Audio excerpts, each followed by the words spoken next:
Halo, bertemu lagi dengan Asyub. Kali ini kita akan bahas tentang distraktor power analysis. Kita akan melakukan analisis terhadap pilihan jawaban dari soal atau tes berbentuk optimum performance test pilihan ganda.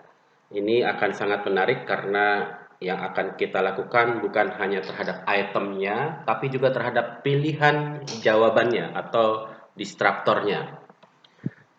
Nah, yang akan dilakukan untuk analisis item kuantitatif adalah item difficulty, item discrimination, dan distraktor.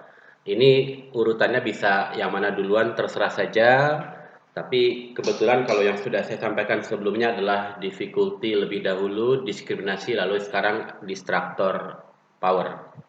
Untuk analisis item, kita akan melakukan dengan cara integratif, menggabungkan antara kualitatif dengan kuantitatif.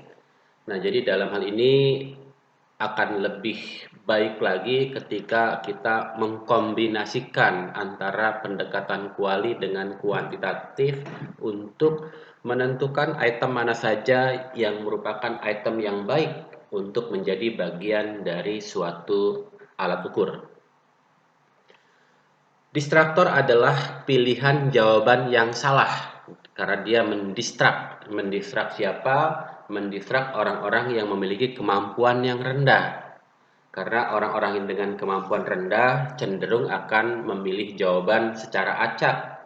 Kalau orang-orang dengan kemampuan tinggi atau biasa disebut high scorers cenderung akan memilih kunci jawaban atau pilihan jawaban yang benar. Nah, juga ada masalah nih kalau di dalam pendekatan classical test theory di mana di dalam soal bentuk pilihan ganda, partisipan individu bisa menjawab benar dikarenakan oleh menebak dan kebetulan tebakannya sesuai dengan kunci jawaban, jadi dinilai benar. Kalau dalam pendekatan psikometri yang modern ada analisis namanya guessing effect.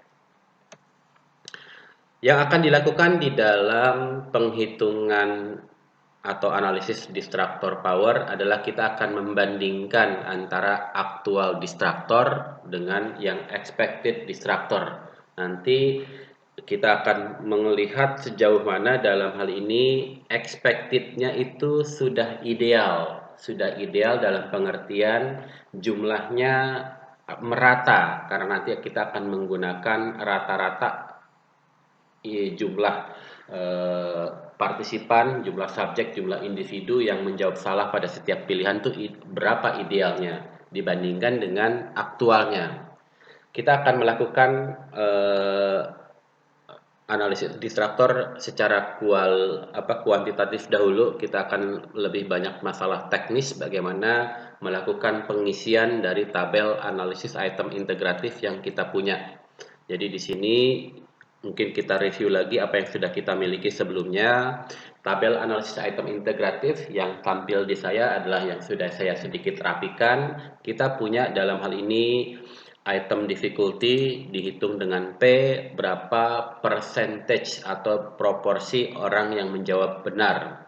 Kemudian berikutnya untuk diskriminan kita menggunakan dengan dua pendekatan. Yang satu extreme group method membandingkan dua kelompok yang ekstrim yaitu upper group dan lower group menggunakan koefisien delta. Delta adalah proportion kelompok upper, proportion korek kelompok upper dikurangi proportion korek kelompok lower. Ini adalah selisih proporsinya, skalanya ordinal.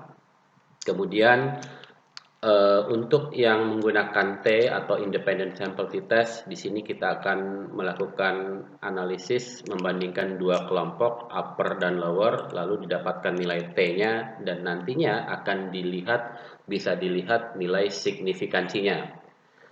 Pendekatan yang kedua selain yang extreme group method adalah menggunakan kriteria. Dalam hal ini kita akan mengkorelasikan item dengan skor totalnya dari total item yang ada. Kalau di dalam contoh data latihan ini, itemnya ada 30 item.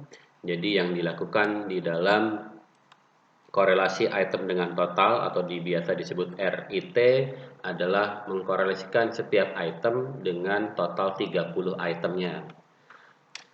Nah, ketika kita melakukan RIT sebetulnya ada sedikit kekurangan di mana di dalam skor total yang 30 item itu mengandung item yang kita korelasikan, maka perlu dilakukan koreksi atau kita lakukan CRIT di mana mengeluarkan item yang dikorelasikan dari skor totalnya.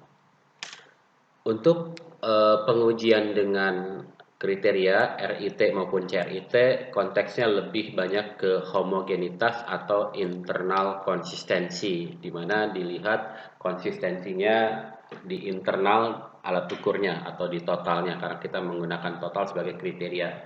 Ada juga pengujian lain untuk diskriminan menggunakan RIC atau korelasi antara item dengan kriteria yang eksternal. Jadi dalam hal ini ada kriteria lain eksternal.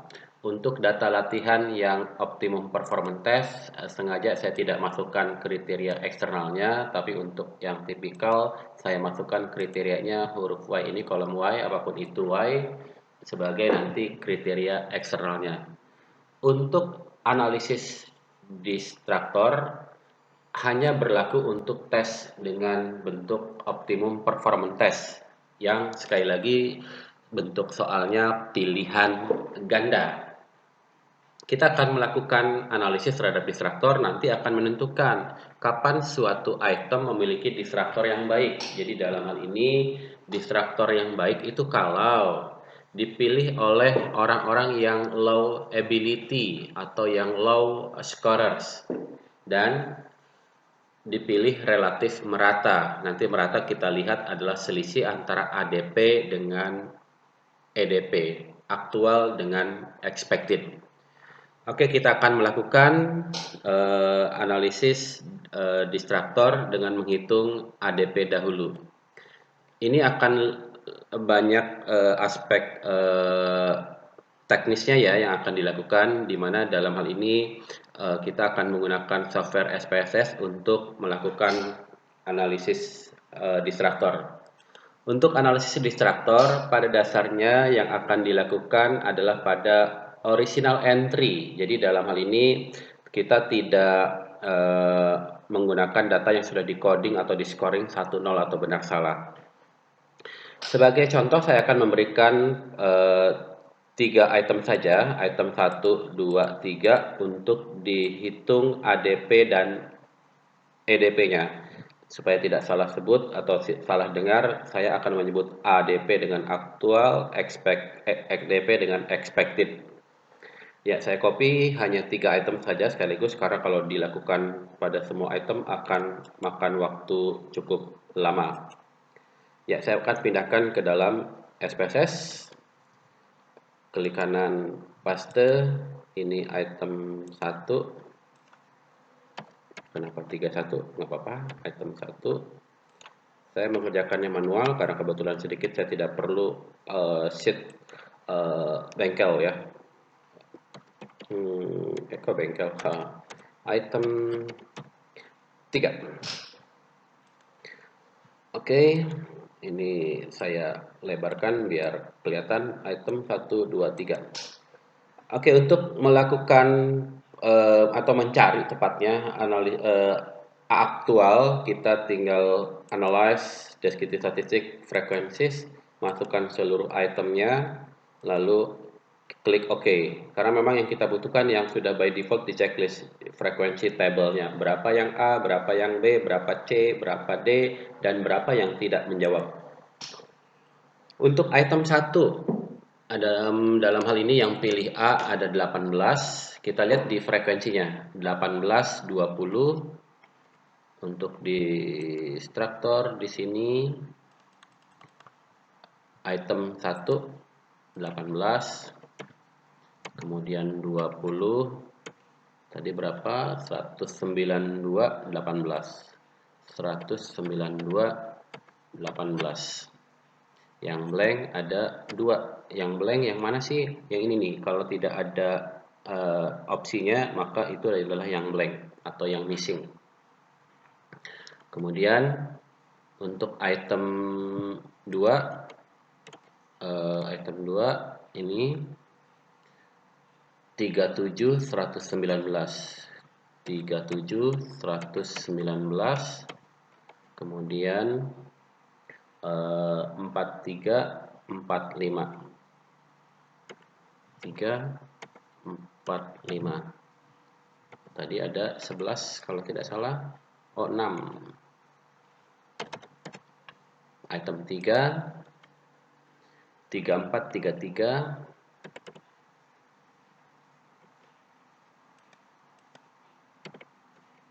34, kok 3 mau.